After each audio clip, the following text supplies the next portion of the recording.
La République contre l'armée et la marine. Le patriotisme est une vertu, rappelait sa sainteté Pie XII, alors secrétaire d'État, en s'adressant spécialement aux Français lors de la clôture du jubilé de la Rédemption à Lourdes.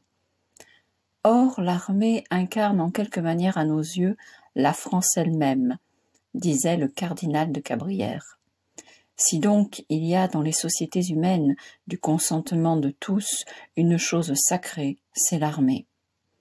La République ayant été instituée dans notre pays pour tuer l'âme de la France, l'armée devait en être une des premières victimes. Le gouvernement, à l'instigation des loges, y fait admettre les Juifs.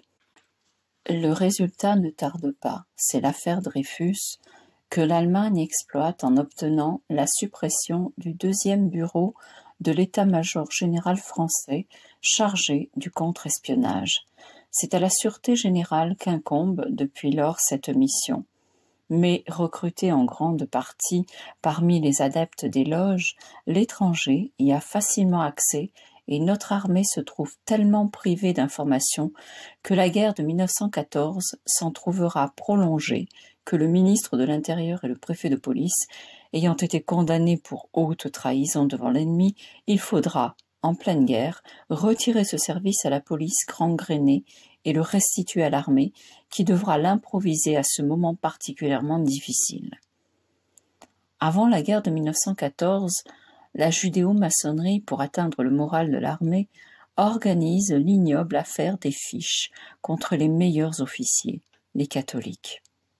Toutes les lois tendent à diminuer ou à détruire le prestige de l'armée et l'école publique devient le foyer par excellence de l'antimilitarisme, un trop grand nombre d'instituteurs ne cessant d'inculquer aux enfants de France la haine de Dieu et de la patrie. Après la victoire de 1918, la République reprit et aggrava sa politique antimilitariste. Il est donc normal que la conflagration de 1939 ait provoqué l'écroulement de notre armée et l'invasion du territoire. La marine n'est pas mieux traitée, elle est systématiquement désorganisée par les ministères Lanessan et Pelletan avant la guerre de 1914. Au lendemain même de notre victoire, la République en consacre la ruine à Washington et rend ainsi très précaire non seulement le ravitaillement du pays en cas de conflit européen, mais encore la possession de notre magnifique empire colonial. La marine est chose royale, a-t-on dit très justement, l'armée aussi. Le roi seul pourra leur rendre le rang et le prestige qu'elle n'aurait jamais dû perdre parce qu'elle personnifie le devoir, le sacrifice et l'honneur, en même temps que la grandeur de la France, dont le roi est, seul, la vivante incarnation. La République contre les travailleurs. La République accorde-t-elle, du moins à l'ouvrier, la protection et le bien-être auquel il a droit ?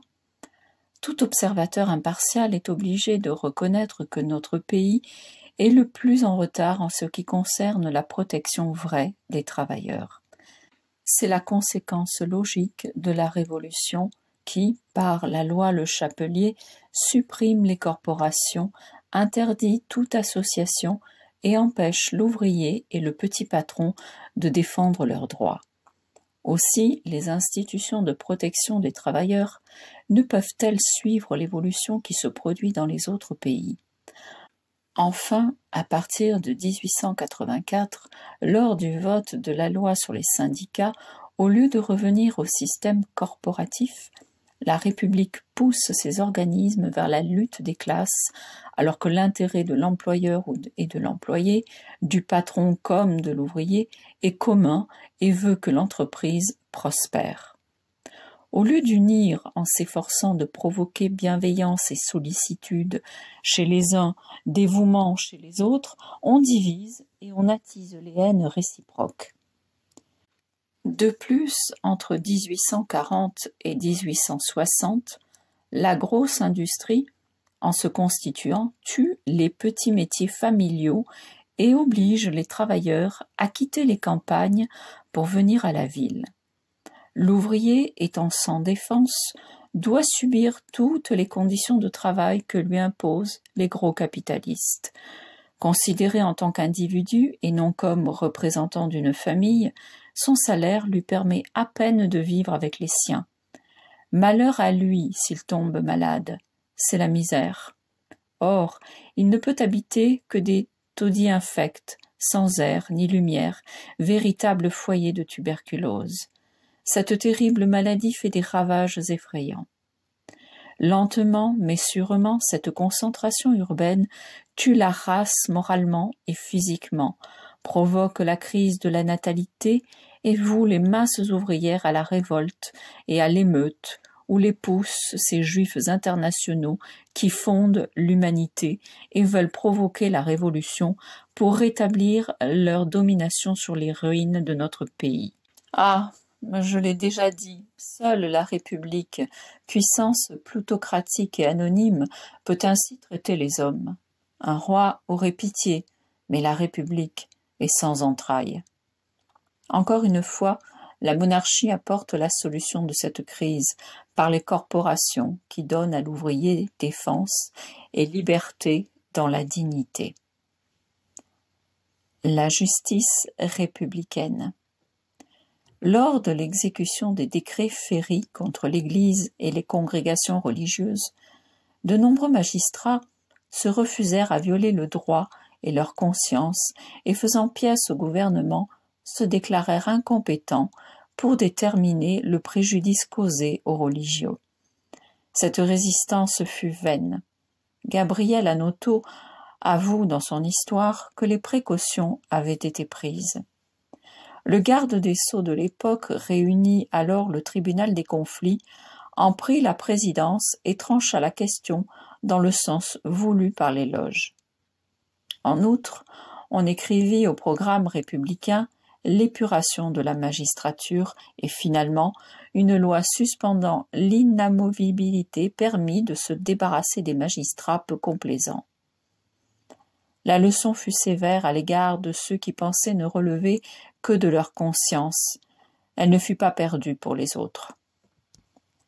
Dès lors, la République ayant une magistrature à son image et à sa dévotion, les scandales et les assassinats politiques se multiplièrent et l'épargne publique put être impunément pillée, non seulement par la politique spoliatrice du gouvernement et l'établissement d'impôts toujours plus lourds et souvent inutiles, mais par les écumeurs publics sortis des ghettos et des loges et toujours protégés par une police et une justice aux ordres du parti politique dominant.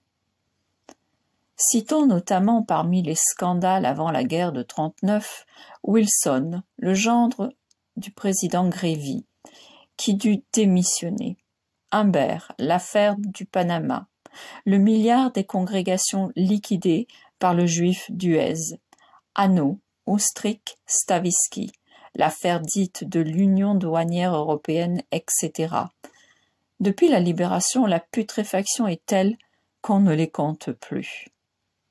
Quant aux assassinats politiques, on ne peut passer sous silence ceux de Félix Faure, parce qu'il s'opposait à la révision de l'affaire Dreyfus, officier juif condamné pour trahison. Siveton, exécuté pour arrêter son action vengeresse au Parlement contre l'abominable affaire des fiches, organisée par le général André au ministère de la Guerre sur l'ordre de la judéo-maçonnerie. Calmette, le directeur du Figaro, assassiné par la femme du ministère des Finances, Caillot, craignant des révélations compromettantes. Le général Mangin, empoisonné parce que son action remarquable allait donner à la France sa frontière naturelle du Rhin. Almereida, le traître, étranglé dans sa prison, et Stavisky suicidé en Savoie pour empêcher la dénonciation des complices, ceux de Petlouria et du général Koutiepov. De Marius Plateau et de Jean Giraud, adversaires du régime. Celui de Philippe Daudet, auquel on aurait voulu faire assassiner son père pour déshonorer et faire disparaître le tribun royaliste, l'enfant s'y étant refusé, fut assassiné et l'assassinat grimé en suicide. Le président Doumer, pour venger l'échec de Briand, dont l'élection à la présidence de la République devait permettre la réussite de combinaisons louches au profit d'une mafia ennemie du pays. Le conseiller Albert Prince, afin d'empêcher la justice d'atteindre de très hauts magistrats dont l'action couvrait de formidables intérêts contre le patrimoine national. Sans oublier les assassinats collectifs des patriotes, le 6 février 1934, sur la place de la Concorde à Paris.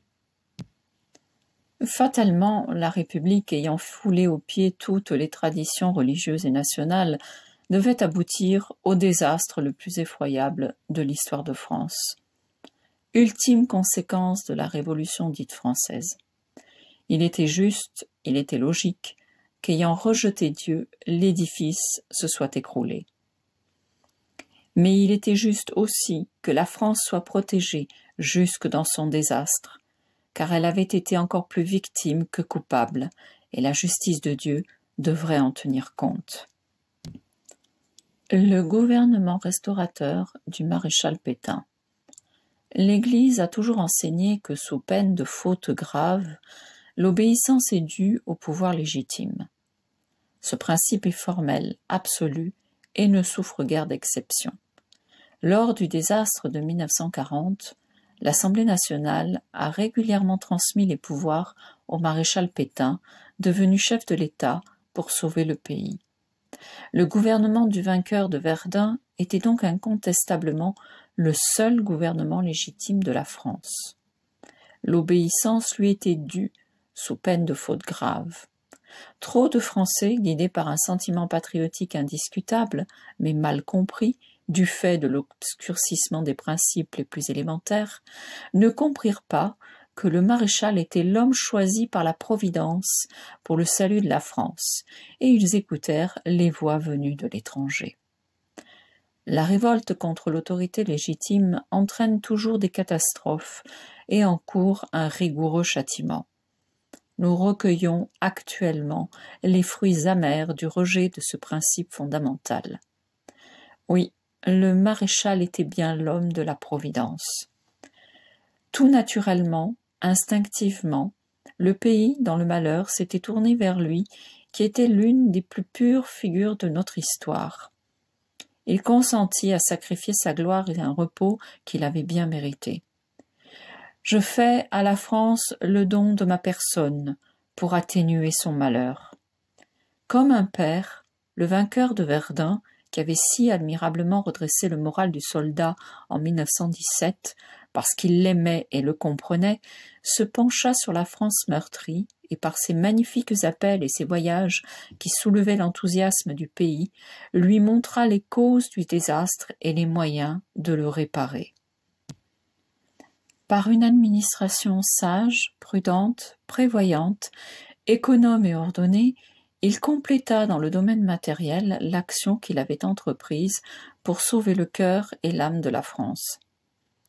Malgré l'occupation ennemie et les entraves qui en résultaient, en très peu de temps, le redressement spirituel, intellectuel, moral et matériel fut prodigieux. Libéré enfin de l'étreinte satanique de la démocratie, le pays se sentait renaître dans une atmosphère purifiée. C'est qu'avec la collaboration pleinement dévouée de M. Jacques Chevalier, le très éminent philosophe spiritualiste, devenu ministre de l'Éducation nationale, le maréchal avait eu le courage de s'attaquer au laïcisme qui assassinait les âmes et de rétablir dans les écoles l'enseignement de Dieu. Tous les espoirs étaient alors permis. Le maréchal avait compris mieux que beaucoup de chefs religieux la mission providentielle de la France dans le monde et voulait ramener le pays à cette mission. C'est la raison pour laquelle, sur la demande et en présence du marquis de la Franquerie, il consacra la France au cœur immaculé de Marie le 18 novembre 1940 et tint à renouveler officiellement ce grand acte en mars 1943 en l'église Saint-Louis de Vichy, escorté de ses maisons militaires et civiles, le jour même où, sur l'ordre des évêques de France dans toutes les églises et chapelles, eut lieu la consécration de la France au cœur immaculé de Marie. En outre, le maréchal tint à écrire au cardinal Suard, archevêque de Paris, pour lui faire savoir que le chef de l'État s'associait à cette consécration solennelle. Ce faisant, il avait confirmé la donation du roi Louis XIII à la Vierge et permis la résurrection future de la patrie. Le maréchal pouvait disparaître, l'essentiel était accompli. La 4e République proclame la laïcité de l'État et consomme la destruction de la France.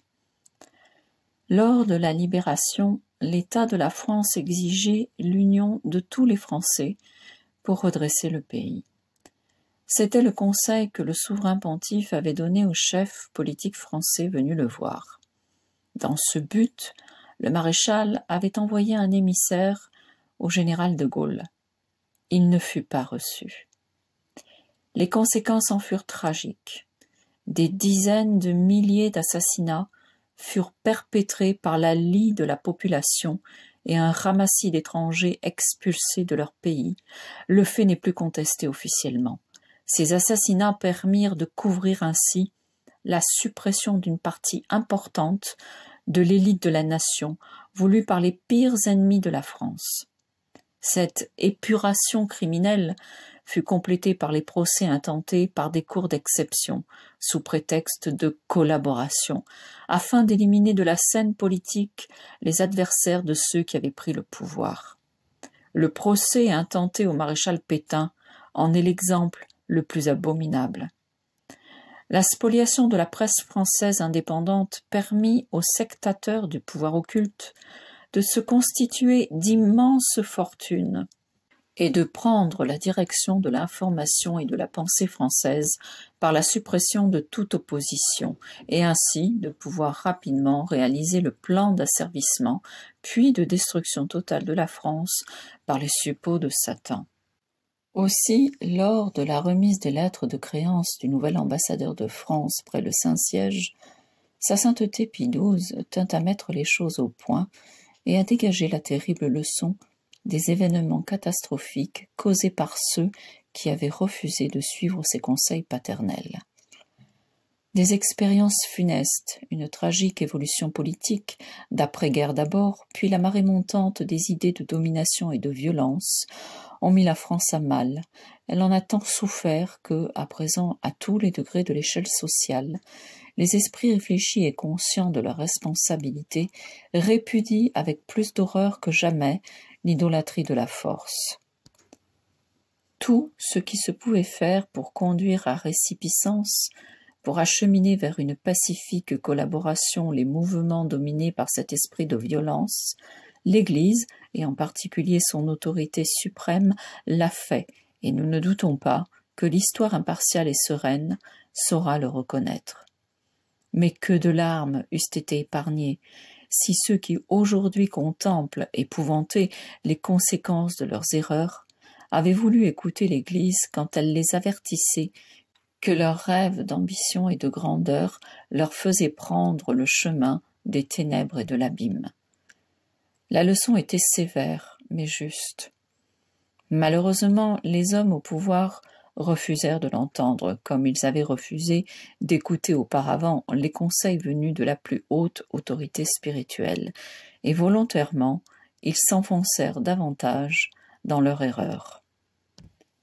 L'Assemblée nationale, par 440 voix, contre 106, a adopté le 29 septembre 1946 la Constitution de la 4e République, dont le texte a été soumis au référendum populaire le 13 octobre suivant et approuvé par environ 9 millions de voix, contre environ 8 millions d'opposants et environ 7 millions d'abstentions, soit par 36% seulement des voix.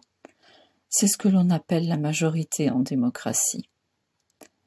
Le titre premier, l'article 1er de cette Constitution est ainsi rédigé. La France est une république indivisible, laïque, démocratique et sociale. Et le 13e paragraphe du préambule, l'organisation de l'enseignement public gratuit et laïque à tous les degrés est un devoir de l'État. Suprême insulte à l'égard de Dieu. Même au temps de la guerre anti-religieuse, sous la Troisième République, la laïcité n'avait pas été inscrite comme loi fondamentale et constitutionnelle de l'État. Un châtiment plus rigoureux que tous les précédents ne peut pas manquer de la sanctionner. C'est une apostasie nationale. Depuis lors, la France roule d'abîme en abîme. Elle n'a plus guère de voix au chapitre des grandes puissances, son empire colonial s'effrite et le pays se débat dans une décomposition quasi totale, une déliquescence telle qu'on en rencontre peu d'exemples dans l'histoire du monde. Déjà, les adversaires de notre patrie s'en vont répétant « finis Galliae ». Et les amis de la France, ceux qui l'aiment comme une seconde patrie, sont atterrés, car ils ne voient aucune nation qui puisse, comme elle l'a fait dans le passé, tenir le drapeau de la civilisation, incarner la foi, l'idéal et toutes les nobles causes qui soulèvent l'homme au-dessus de lui-même et l'élèvent vers les principes éternels qui, seuls, peuvent satisfaire le cœur, l'intelligence et l'âme.